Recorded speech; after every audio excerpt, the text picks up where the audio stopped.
Wix Studio, one end-to-end web creation platform for your agency to deliver exceptional work with absolute efficiency.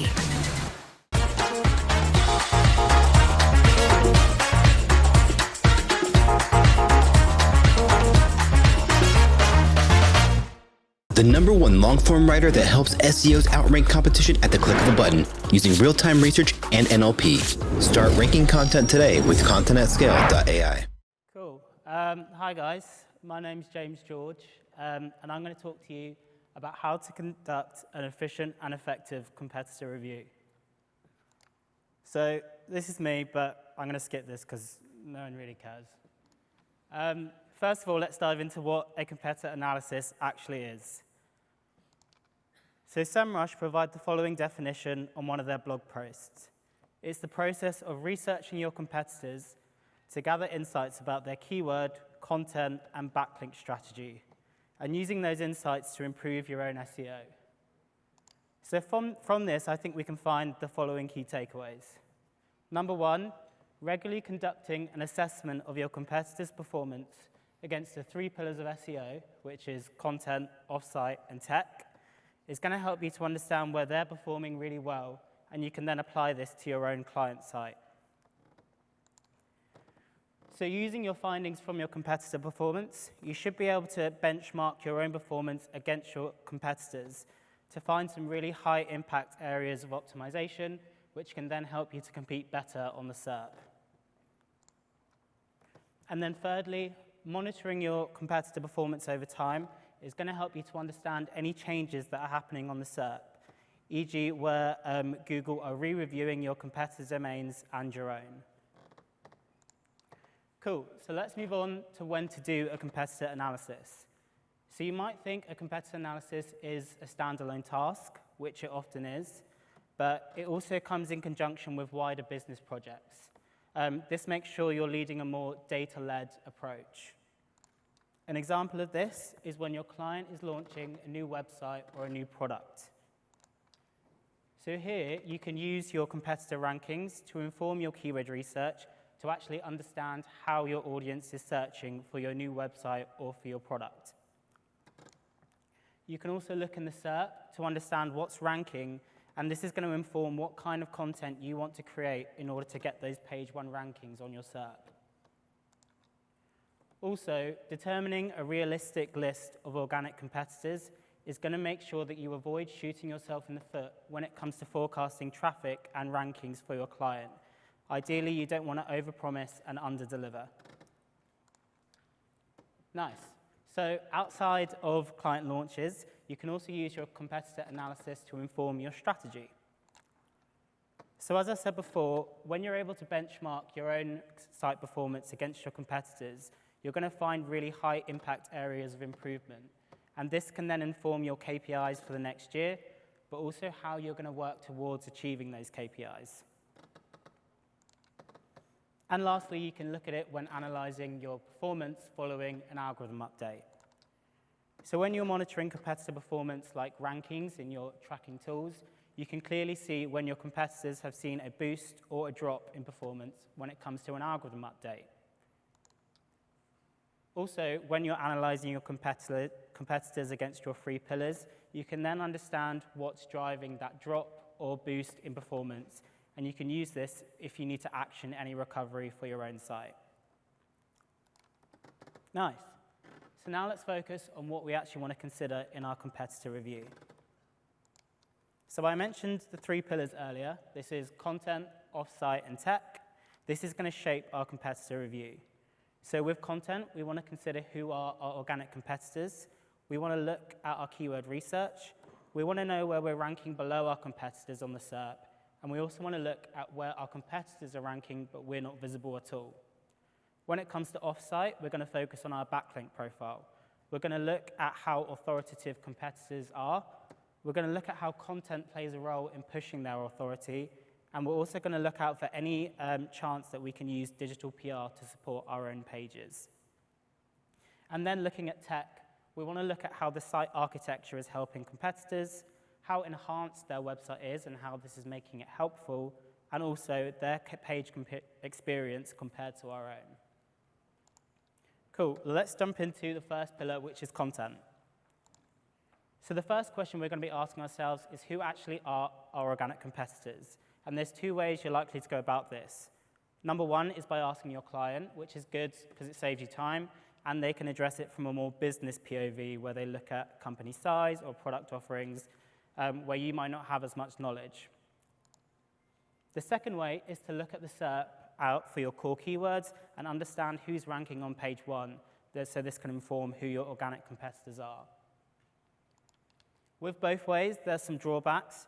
We need to make sure we're actually being realistic about who our competitors are. So when you're asking your client, you need to make sure you're checking to make sure they're only factoring in organic rather than wider marketing channels. And when you're looking on the SERP, you want to filter out those unachievable competitors like the big dogs like Wikipedia, Amazon, which are going to impact your forecasting later on. I like to use SEMrush. They pull a nice list of organic competitors by using common keyword intercept. I then like to run this past my client to make sure we're aligned throughout the whole process. Cool, so this brings us to our second phase, which is keyword research. Here we want to provide a list of relevant keywords for our client, one where they're ranking already, but also where we think they should be. And this is going to inform our on-page and off-page optimizations further down the line. The first stage of keyword research is to build a keyword taxonomy. So this is a brief doc that's going to list your needs and sub-needs, effectively your keyword groups and subgroups that your keyword research is going to cover.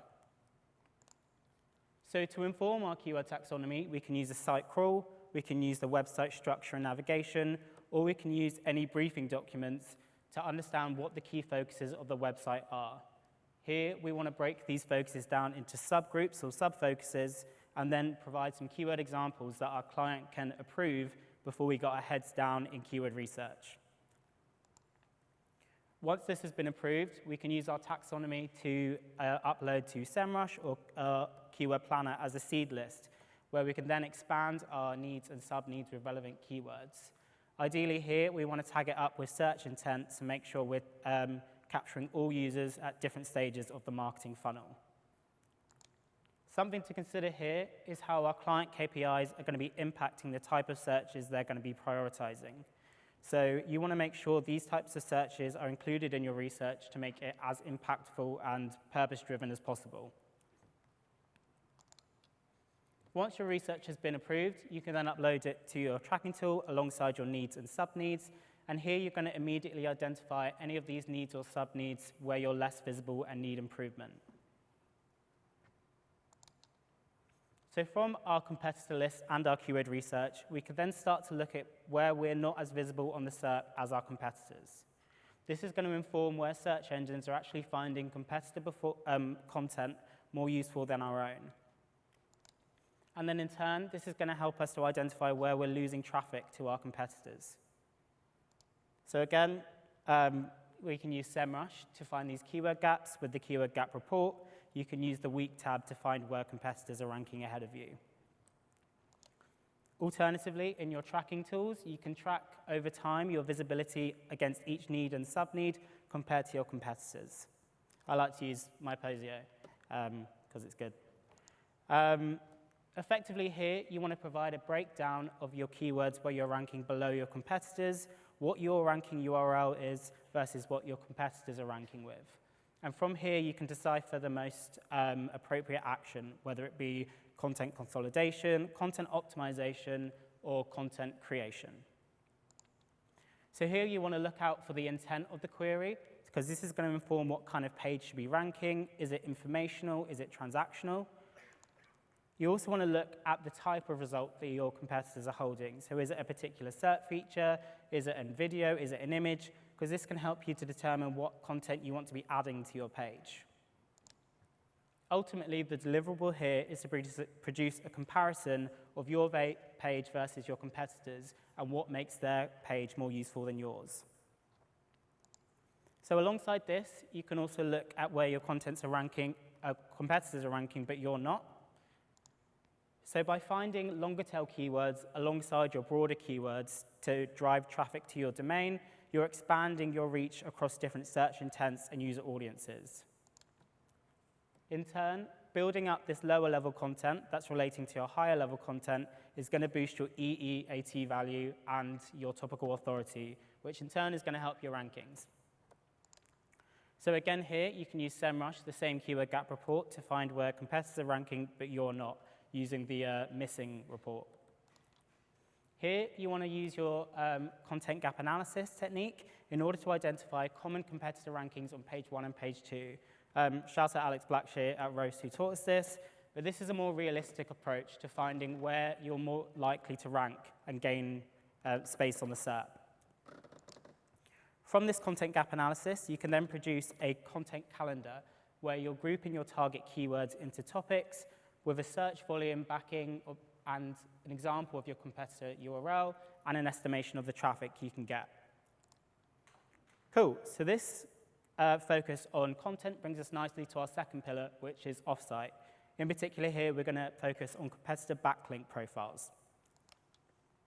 So phase 1 here is to identify the authority of competitor backlink profiles.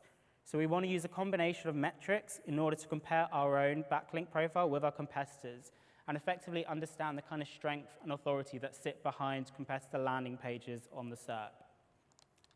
So here you can use Ahrefs, SEMrush, and Majestic to pull different metrics to get this idea of the quantity and quality of your competitor backlinks. One thing to make sure here is that you're not putting too much weight on these numbers. They're not Google metrics, they're third-party metrics. You instead want to use it as a kind of holistic view of the opportunity to improve your own backlink profile compared to your competitors. So when we talk about the quality of our backlink profile, we want to look for opportunities to clean up our backlink profile using backlink analysis or a backlink audit. And when we talk about quantity, we want to look for opportunities to utilize content creation and digital PR to expand our volume of referring domains. So this brings us nicely onto our second phase, which is identifying top content. So here we want to highlight competitor landing pages with a significant volume of referring domains that are adding content, that are adding authority to our competitor backlink profiles. So here you can use Ahrefs again, the Best by Links report, to look at your competitor pages and see which kind of where they're getting their referring domains from. From here, we can identify some opportunities to refresh old or outdated content. We want to compare our own landing pages to our competitors and ask why authoritative domains are linking to their content and not ours. Do they have a particular tool or infographic, or are they just more an expert in that field? This is going to help us to produce content that's actually useful for users rather than just for search engines. And the last phase of offsite SEO is supporting SEO with PR. So you actually might find that your landing pages are more useful than your competitors, and this is a really great opportunity to push for digital PR to support your most valuable SEO pages. So you can use your competitor pages as an example for this push. You can also support PR with SEO by identifying useful and relevant referring domains for your outreach. So useful in the sense that they are authoritative, but you can use metrics like domain rating here, but relevant in that they're linking to competitor content and they're more authoritative in that particular topic. So you can use Ahrefs here again with the referring domains report for your competitor pages, and you can easily identify domains with which have a higher domain rating, so they're more useful. Nice. So this brings us to our last pillar, which is tech SEO. So tech SEO and content often go hand in hand. They're what drive the health and growth of our domains. So when we're analyzing on the SERP, when competitor landing pages are ranking ahead of ours, particularly for those higher volume keywords, we want to look at how the website architecture and structure is actually pushing these rankings. In particular, we often want to look at how much related content competitors have on their site for these higher level keywords. This is more useful for Google because it almost encourages further reading for users, as well as it's just more easily accessible for users if they want to find out more. But more than producing related content, we also want to look at how we're using internal linking to make sure users and search engines can navigate between related content easily. So an example of this is we want our priority pages for those high-level keywords to link to lower-level content, but in turn, we also want the lower-level content to link back to the priority page to make sure we're funneling authority right back to those pages ranking for the higher volume keywords. With our second phase of tech SEO, we want to look at how enhanced our competitor websites are and how this is pushing helpful content. So one example of this is how our competitors are using multimedia across their landing pages where we might not be. So you can use SEMrush here to identify SERPs where images and video results are featuring. I use the organic research report here, but this is really good because it's going to tell you what kind of keywords search engines are considering this kind of content useful for, but also your existing landing pages on your site where you can optimize with this type of content. Alongside your multimedia, it's also useful to track where competitors are holding rich snippet results in your tracking tools, like Myposio. This is going to tell you where perhaps your competitors are more attractive on the SERP and where they're more visible and where they're taking up more real estate. So it's also useful because marking up your content with structured data is going to help Google to understand your content better. So this is a really good template to use if you want to add more schema and structured data to your own landing pages. You also want to look at how accessible your site is for users and for search engines. So is your site usable without JavaScript? Are you using a safe HTTPS protocol? Is your site usable on mobile? But also how all users can access your site. So are you using image alt text to support people who are visually impaired? And then finally, with our third phase, we're going to look at page experience. So we want to be able to compare our overall site performance against our Core Web Vitals, but also against our competitors and their scores for Core Web Vitals. So here, when you're ranking on the SERP below your competitors, you can put your competitor landing page and your own into PageSpeed Insights in order to review the differences in page load, and you can identify where on-page and off-page elements are slowing down your page load.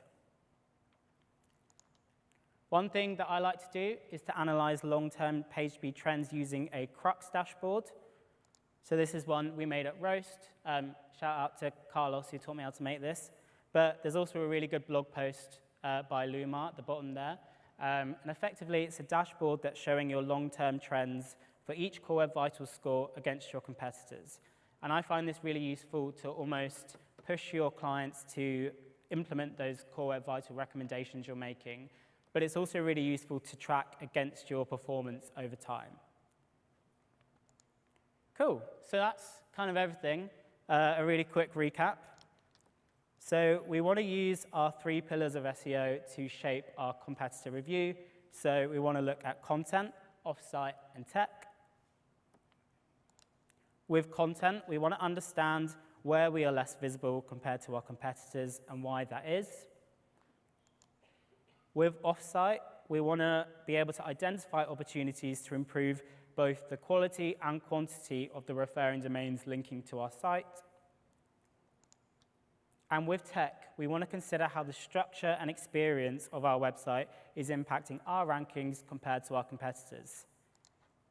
Thanks, everyone. I hope you got some good key takeaways from that.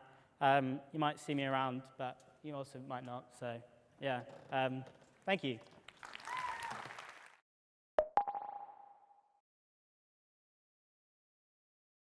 Monthly reporting making you want to shove sharp things up your nose?